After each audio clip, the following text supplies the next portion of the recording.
Hello everyone, আজকে আমার শাশুড়ি মার একটি রেসিপি তোমাদের সাথে শেয়ার করছি। এটা হচ্ছে চিচিঙ্গে নারকেল দিয়ে চচ্চড়ি বা ঘন্ট যাই বলো না কেন। প্রথমে চিচিঙ্গেগুলোকে ভালো করে ছাড়িয়ে ধুয়ে নিয়ে তারপর এরকম চাকচাক করে কেটে নিতে হবে। এরপর একটি নারকেল ফাটিয়ে ওর মধ্যে ওটা কুড়িয়ে নিতে হবে।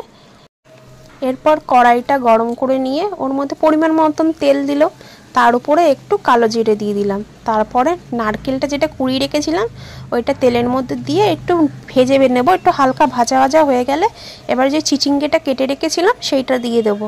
আর ঝালের জন্য 2-3টে কাঁচা লঙ্কা একটু ফেড়ে দিলেই হবে। তারপর এটাকে ভালো করে একটু নেড়ে চেড়ে তার উপর দিয়ে একটু হলুদ একটু নুন দিয়ে আবার একটু নেড়ে চেড়ে এবার একটা ঢাকনা চাপা দিয়ে কিছুক্ষণ রেখে দিতে হবে।